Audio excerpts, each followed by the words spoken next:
Hey guys, thank you so much for joining in. Guys, इस video में हम लोग सीखने वाले हैं कि आप अपनी वर्डप्रेस वेबसाइट का जो बैकअप है वो कैसे ले सकते हैं बट यूजिंग cPanel।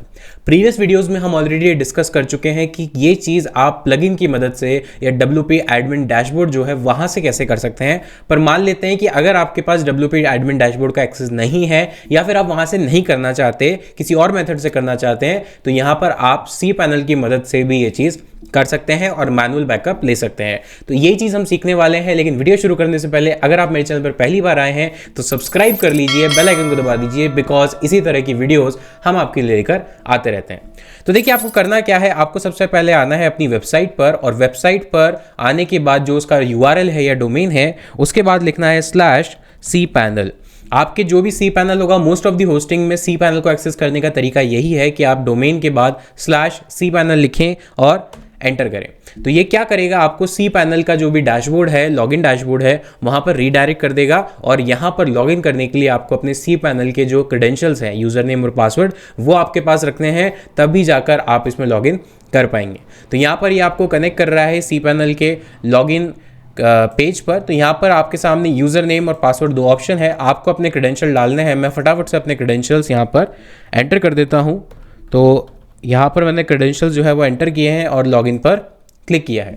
अब मेरी जो होस्टिंग है वो मैंने ब्लू होस्ट से ली हुई है, इसीलिए आपको थोड़ा सा ये जो लेआउट है वो डिफरेंट दिख सकता है। जैसे यहाँ ब्लू होस्ट का लोगो है और बाकी जो वाइट थीम है, नॉर्मली इस तरह का cPanel नहीं होता है, मैं बताऊंगा कैसा होता है। बट मैक्सिमम जो चीज़ें हैं वो सेम रहेंगी, सिर्फ लेआउट का थोड़ा बहुत डिफरेंस आ सकता है। तो अब बैकअप लेने के लिए आपको करना क्या है, आपको यहाँ पर सर्च करना है फाइल मैनेजर। सबसे पहले आपको यहाँ सर्च करना है फाइल मैनेजर, कुछ इस तरह का एक ऑप्शन आएगा, इस पर आपको क्लिक करना है। तो जब आप बैकअप ले रहे हैं तो आपको दो चीज़ों का बैकअप लेना पड़ेगा मैनुअली cPanel की हेल्प से। एक तो है आपकी वेबसाइट की जितनी भी फाइल्स हैं, मीडिया हैं, प्लगइन्स हैं, जितनी भी फाइल्स हैं उनका बैकअप लेना पड़ेगा, और दूसरा आपको अपनी वेबसाइट के डेटाबेस का बैकअप लेना पड़ेगा। दोनों ही चीज़ें मैं इस वीडियो में आपको सिखाने वाला हूँ। तो यहाँ पर जब आप फाइल मैनेजर पर क्लिक करके अंदर आएंगे तो यहाँ पर public_html है। मैं जूम करके थोड़ा दिखाता हूँ आपको। public_html एक ऑप्शन है, इस पर आपको डबल क्लिक करना है, यहाँ से कंटिन्यूस डबल क्लिक करना है और आप आ जाएंगे इसके अंदर। अब यहाँ पर आपको वो सारी फाइल्स दिखेंगी जो आपकी वेबसाइट में यूज़ हो रही हैं। यहाँ पर कुछ हमने सब डोमेन बनाए हुए हैं, तो वो सब डोमेन के फोल्डर भी हमें दिख रहे हैं, हमें ये नहीं चाहिए, तो हम इनको छोड़कर बाकी सारी फाइल्स का बैकअप लेंगे। तो करना क्या है, मुझे इन सारी फाइल्स को सेलेक्ट करना है। सेलेक्ट करने के लिए यहाँ पर एक ऑप्शन है सेलेक्ट ऑल, इसको क्लिक कीजिए। अब क्योंकि मुझे यहाँ पर ये दोनों फोल्डर नहीं चाहिए, आपके केस में आपको शायद ये करने की ज़रूरत नहीं पड़ेगा, मुझे सिर्फ इन दोनों को हटाना है। मैं कंट्रोल प्रेस करूँगा और इन दोनों को अनचेक कर दूंगा, ठीक है। बाकी सारी फाइल्स का मुझे बैकअप लेना है, तो बाकी सारी फाइल्स को सेलेक्ट करके राइट क्लिक करूँगा किसी भी एक ऑप्शन पे, और यहाँ पर कंप्रेस का एक ऑप्शन है, इस पर मुझे क्लिक करना है। यहाँ पे जो जिप आर्काइव है इस पर मुझे क्लिक करना है, यानी जितनी भी फाइल्स हैं वो जिप फॉर्मेट में कंप्रेस हो जाएंगी ताकि आपको डाउनलोड करने में ईजी रहे। इसको करने के बाद कंप्रेस फाइल पर क्लिक कीजिए। अब जितनी भी आपकी फाइल्स हैं वो कंप्रेस हो रही हैं और एक सिंगल जिप फाइल यहाँ पर बन जाएगी आपके cPanel के फाइल मैनेजर के अंदर। तो देखिए यहाँ पर ये जो फाइल है वो जिप हो रही है। ये टाइम थोड़ा लग सकता है, डिपेंड करेगा आपकी कितनी बड़ी फाइल्स हैं या कितना उसका साइज़ है। तो यहाँ पर कंप्रेशन फिनिश हो चुका है, इसको क्लोज कर देते हैं। और अगर आप यहाँ देखेंगे तो यहाँ पर cgi-bin.zip, यानी आपके फोल्डर में जो सबसे पहला फोल्डर होगा, जो भी इसका नाम होगा, उसी नाम से यहाँ पर फाइल बन जाएगी। तो यहाँ पर इस फाइल का आप नेम चेंज कर सकते हैं, तो इस पर क्लिक कीजिए। क्लिक करने के बाद जो भी .zip से पहले का नाम है उसको हटा दीजिए। यहाँ पर .zip से पहले का जो भी नाम है उसको हटा सकते हैं, और जो आप नाम देना चाहें वो दे सकते हैं। देन उसके बाद आप एंटर दबा दीजिए। तो यहाँ जो फाइल का नेम है वो चेंज हो गया है, और ये टोटल जो साइज़ बना है ये 55 MB का बना है। यहाँ से इसको डाउनलोड कर लीजिए। इसको डाउनलोड करने के लिए इस पर राइट क्लिक कीजिए, डाउनलोड के बटन पर क्लिक कीजिए, और यहाँ से ये जो फाइल है ये डाउनलोड होना आपका स्टार्ट हो जाएगा। तो ये हमने बैकअप ले लिया फाइल्स का। अब चलते हैं डेटाबेस में, जहाँ पर हमें इसका डेटाबेस का बैकअप लेना है। तो वापस आते हैं cPanel के मेन डैशबोर्ड पे, और यहाँ पर आप सर्च करेंगे हम php_my_admin। PHP आप लिखकर सर्च करेंगे तो php_my_admin आपके पास ऑप्शन आएगा, इस पर आपको क्लिक करना है। क्लिक करने के बाद अब आपको ये रिडायरेक्ट करेगा अपने डेटाबेस पर। ये देखिए, the system will redirect you in a minute. यहाँ पर आपको इसने रिडायरेक्ट कर दिया है, और लेफ्ट साइड में जो भी आप ऑप्शन देखेंगे यहाँ पर आपका डेटाबेस है। एक बार इसको एक्सपैंड कीजिए तो देखेंगे यहाँ पर ये डेटाबेस है। मेरे केस में यहाँ पर एक ही डेटाबेस है, आपके केस में हो सकता है बहुत सारे डेटाबेस हों। तो अगर ऐसी कोई कन्फ्यूजन है या आपको कंफर्म करना है कि कौन सा डेटाबेस किस वेबसाइट का है, तो आपको करना क्या है, आपको वापस आना है फाइल्स में। तो यहाँ पर आपको अपनी फाइल्स में एक wp-config.php फाइल मिलेगी, इसको आप व्यू करना है। तो इसको जब व्यू करेंगे तो कुछ इस तरह से ये फाइल दिखती है। यहाँ पर आपको दिखेगा कि यहाँ पर डेटाबेस का जो नाम है और डेटाबेस यूज़र नेम जो है वो आपको देखना है। तो यहाँ पर है wp-tm0, ये है हमारा डेटाबेस। तो इसको हम सेलेक्ट करते हैं यहाँ से, तो आप देखेंगे तो ये रहा हमारा wp-tmo या 0 जो भी लिखा हुआ है। तो ये हमारा डेटाबेस है, इस पर आपको क्लिक करना है और इसका बैकअप हमें लेना है। तो इसको जैसे आपने सेलेक्ट किया, सेलेक्ट करने के बाद आपको जाना है एक्सपोर्ट पर। एक्सपोर्ट पर जाने के बाद आपको क्लिक करना है गो पर। सिंपल सारी सेटिंग एज इट इज़ रखिए और गो पर क्लिक कर दीजिए।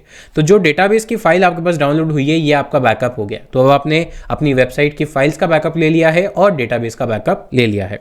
अब हम क्या करते हैं, अब हम यहाँ से इसको तो पूरा डिलीट कर देते हैं। तो स्ट्रक्चर पर आते हैं, पूरा डेटाबेस ये वाला जो है उसको डिलीट कर देते हैं। तो यहाँ से नीचे जाते हैं हम लोग और यहाँ से इसको डिलीट कर देते हैं। तो यहाँ पर ड्रॉप पर हम क्लिक करते हैं और ये पूरी डेटाबेस की जो जितनी भी टेबल्स हैं वो डिलीट हो जाएंगी यहाँ से। और अब हम दोबारा इसको अपलोड करेंगे। तो यहाँ से हम सीधा इसको ड्रॉप कर देते हैं।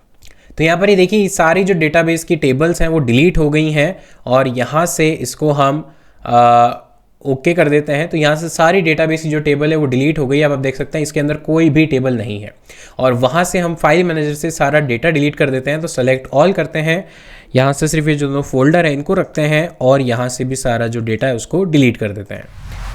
ये ऐसा क्यों कर रहे हैं हम लोग दोस्तों, इसलिए कर रहे हैं ताकि हम आपको बता पाएं कि अगर आपको दोबारा बैकअप अपलोड करना है, रिस्टोर करना है तो वो कैसे कर सकते हैं। तो अब आपको करना क्या है, 2 फाइल्स आपने डाउनलोड की है, डेटाबेस की और एक अपने जो वर्डप्रेस फाइल्स हैं उनकी। तो दोनों को वापस अपलोड करना है। तो यहाँ पर अपलोड करने के लिए इस पर क्लिक, तो यहाँ पर अपलोड करने के लिए सेलेक्ट फाइल पर क्लिक करेंगे और जो बैकअप आपने डाउनलोड किया था उसको हम यहाँ पर अपलोड कर देंगे। तो ये सारी फाइल्स है, इसके अंदर जिप फाइल आपको अपलोड करनी है यहाँ पर। तो जिप फाइल को आपने ओपन किया, यहाँ से ये जो अपलोडिंग है वो स्टार्ट हो जाएगी। अभी डिपेंड करेगा आपकी इंटरनेट स्पीड पर कि कितनी जल्दी ये होता है। तो देखिए काफ़ी जल्दी हो रहा है, तो फटाफट से अभी विदिन 5 to 10 सेकेंड्स में ये हो जाएगा। और 90% एंड 100% ये पूरा का पूरा अपलोड हो गया है। और एक बार ये पूरा कलर भी चेंज हो जाएगा इसका जैसे ही अपलोड कंप्लीट होता है पूरा का पूरा। तो ये देखिए डन। वापस चलिए बैक। अभी जो वापस आपने अपलोड किया है फाइल, इसको एक्सट्रैक्ट करेंगे। तो इसके लिए आपको एक्सट्रैक्ट पर क्लिक करना है, यहाँ पर पूरी फाइल्स को एक्सट्रैक्ट कर देना है सो दैट जितनी भी फाइल्स हैं वो वापस अपनी डायरेक्टरी में आ जाएं। और देखिए यहाँ पर वो सारी की सारी फाइल्स जो है वो प्रॉपरली आ गई हैं। तो गाइज हमने जो वर्डप्रेस फाइल्स हैं उनको तो अपलोड कर दिया, लेकिन अगर आप अभी डोमेन पर जाके देखेंगे तो आपको दिखेगा कि वर्डप्रेस इंस्टॉल करने के लिए बोल रहा है, क्योंकि फाइल्स तो हैं लेकिन डेटाबेस अपलोडेड नहीं है, डेटाबेस को हमने रिस्टोर नहीं किया है। तो चलते हैं php-my-admin पर और डेटाबेस को रिस्टोर करते हैं। तो वही डेटाबेस पर वापस आते हैं। यहाँ पर अब हम क्लिक करेंगे इंपोर्ट पर और जो SQL फाइल यानी डेटाबेस फाइल आपने डाउनलोड की थी उसको हम चूज़ करेंगे। यहाँ से चूज़ करके यहाँ से हम लोग सेलेक्ट कर लेंगे उस फाइल को और ओपन पर क्लिक कर देंगे और स्क्रॉल करके गो बटन है उस पर हम क्लिक कर देंगे। और गो पर सेलेक्ट करने के बाद ये जो फाइल है हमारा डेटाबेस जो है वो इंस्टॉल हो जाएगा और हमारा इंपोर्ट हो जाएगा हमारी वेबसाइट पर। तो जहाँ पर यहाँ पर अभी इस वक्त ये वर्डप्रेस इंस्टॉलेशन का पूरा मैसेज आ रहा है हमारी वेबसाइट पर, उसकी जगह पर हमारी पुरानी जो वेबसाइट है वो आ जाएगी। तो थोड़ा सा टाइम लगेगा डिपेंडिंग ऑन इंटरनेट स्पीड और कितना आपका डेटा है उसके अंदर। तो यहाँ पर देखिए यहाँ पर ये इंपोर्ट हो चुका है, फिनिश प्रॉपरली हो गया, import has been successfully finished. और अब वापस चलता है वेबसाइट पर। अगर हम डोमेन को अब विजिट करेंगे तो यहाँ पर हमारी जो वेबसाइट है वो प्रॉपरली विजिबल हो जाएगी कुछ इस तरह से। ये देखिए तो ये वेबसाइट पूरी की पूरी रिस्टोर हो गई है, सारा कंटेंट रिस्टोर हो गया है, कोई भी तरह की प्रॉब्लम नहीं आई है, जितना भी कंटेंट था वो एज इट इज़ यहाँ पर आ गया है। तो दोस्तों इस वीडियो के लिए इतना ही, मिलता हूँ आपसे नेक्स्ट वीडियो में, तब तक के लिए take care, thank you so much, have a nice day.